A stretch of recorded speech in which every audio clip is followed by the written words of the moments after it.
क्या करूं, मैं इतनी सुंदर हूं तो। श्रीवास्तव मौसी का जब बेटा हुआ था, उन्होंने तभी ठान लिया था कि अपने बेटे के लिए सबसे सुंदर लड़की का हाथ मांग कर लाएंगी। श्रीवास्तव मौसी को भी बचपन से हीरोइन बन के रहने का बड़ा शौक था, तो बहू भी उनको हीरोइन जैसी ही चाहिए थी। एक दिन उन्होंने मिस गाजियाबाद डिम्पल से उसकी शादी करवा दी। यहाँ बस एक ही दिक्कत थी, डिम्पल को फेस मास्क बनाना तो आता था, पर आटा गूंथना नहीं आता था। बातें तो पक्की पक्की करती थी, पर रोटियां कच्ची पक्की बनाती थी। कमला बहन, मानना पड़ेगा, आप शहर की सबसे सुंदर लड़की को ब्याह कर ले आई है अपने बेटे के लिए। अब इसमें हमने तो कुछ नहीं किया भाई साहब, सब ऊपर वाले की कृपा है। जी जी, तो क्या क्या कर लेती है आपकी बहू? सब कुछ। जाओ बेटा डिम्पल, शर्मा जी के लिए थोड़ा नाश्ता पानी बना लाओ। डिम्पल नजदीक जाकर श्रीवास्तव मौसी के कान में फुसफुसाती है। मम्मी जी, नाश्ता बनाना तो नहीं आता, सिर्फ पानी ले आओ। अरे बेटा, तुझे देखने कितने लोग आए हैं, इन सबको पानी पिलाने का ही इरादा है क्या? सुंदर हूँ इसलिए देखने आए हैं। क्या करूं, मैं इतनी सुंदर हूं तो आप ही बताओ ना, क्या करूं, क्या करूं मैं? अरे बेटा, कुछ मत कर, खाना बनाना सीख ले बस। श्रीवास्तव मौसी के लिस्ट में सुंदरता सबसे ऊपर आती थी और उन्हें उसी का फल मिला। उनके बेटे अशोक ने एक दिन माँ से शिकायत की। माँ, कैसी बहू ढूंढ कर लाई हो? मैं शाम को थक हार कर घर लौटता हूँ तो मुझे कहती है, आज पेडिक्योर करना है, करवा दोगे? अरे जबकि दिन भर काम करके पाँव मेरे थके थे। अरे बेटा, ठीक है ना, धीरे धीरे सीख जाएगी। अरे क्या सीख जाएगी माँ, उससे कुछ भी नहीं आता। हफ्ते भर का शेड्यूल बना लिया है उसने, पेडिक्योर, हेड मसाज, मुल्तानी मिट्टी का ये वो, अरे पता नहीं क्या क्या। अरे मुझे तो नाम भी नहीं आते।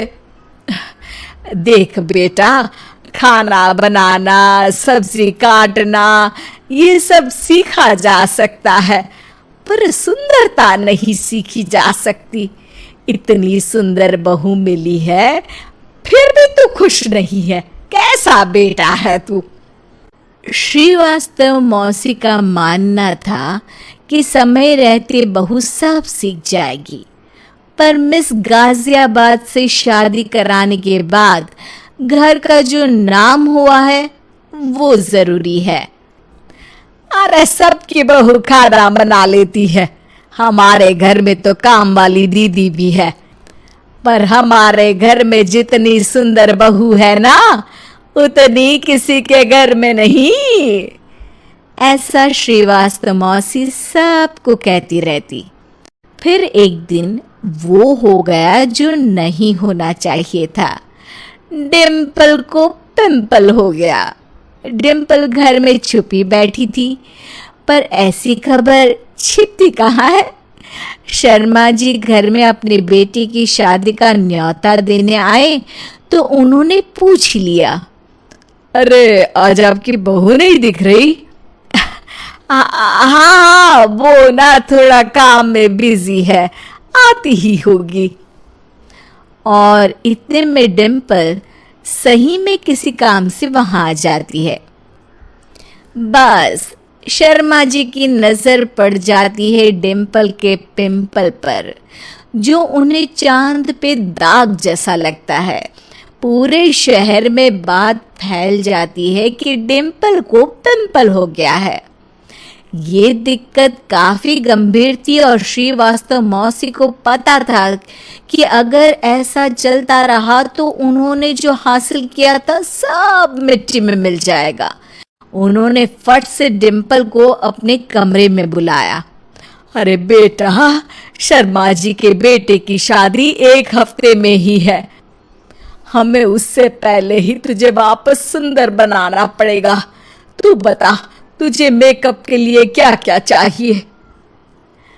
डिम्पल की दी गई लिस्ट का सामान श्रीवास्तव मौसी शाम को ही ले आती है और उसके बाद शुरू होता है डिम्पल का मेकओवर। 1 हफ्ते में सारे क्रीम्स पाउडर टेस्ट हो चुके हैं और डिम्पल और श्रीवास्तव मौसी रेडी हो जाते हैं शर्मा जी के बेटे की शादी के लिए। शादी के दिन डिम्पल बहुत सुंदर लग रही थी। श्रीवास्तव मौसी को उम्मीद थी कि बस अब तो हर जगह वो और डिम्पल ही छाए रहेंगे, चाहे शादी किसी की भी हो। पर जब वो शादी में पहुंचते हैं तो उन्हें बाहर शर्मा जी लोगों का स्वागत करते मिलते हैं। अरे कमला जी, सही समय पर आई है। आप ही का इंतजार था। हमने भी हमारे बेटे के लिए मिस अहमदाबाद ढूंढी है। डिम्पल और श्रीवास्तव मौसी दोनों के मुंह खुले के खुले रह जाते हैं शर्मा जी की बहू को देखकर। वो तो डिम्पल से भी ज्यादा सुंदर थी। क्यों, हमने भी अच्छी बहू ढूंढी है ना? हाँ शर्मा जी, बाकी आजकल के जमाने में सुंदरता से क्या होता है भाई। देखो, बूढ़े तो सब होते हैं। मैं तो मानती हूं कि बस रोटियां गोल बना दे, इससे ज्यादा क्या चाहिए। सुंदरता का क्या है, ढल जाती है, पर गुण ओ हमेशा रहते हैं। अरे बाबा, इतना बड़ा ज्ञान आपको कोई गुरु भी नहीं देता जितना बड़ा ज्ञान आपको एक छोटे से पिंपल से मिल गया। अगले दिन जब अशोक डिम्पल से बात कर रहा होता है, कल शादी में मिस अहमदाबाद के बाद सब मिस गाजियाबाद यानी तुमको ही देख रहे थे। क्या करूं, मैं इतनी सुंदर हूं तो आप ही बताओ क्या करूं? क्या करूं मैं तो कहती हूं कि घर का कोई काम कर या फिर बाहर अपने लिए कोई काम ढूंढ ले। है? क्या कहा माँ जी? हाँ जी, सुंदरता का क्या है? कल तूने मिस अहमदाबाद से मात खाई, आगे कोई मिस हैदराबाद आ जाएगी या मिस फैजाबाद आ जाएगी, इसलिए काम पर ध्यान दो। हाँ। और कुछ महीनों बाद, अरे बहू, काम करने के बाद तू सुंदर नहीं, अति सुंदर हो गई है।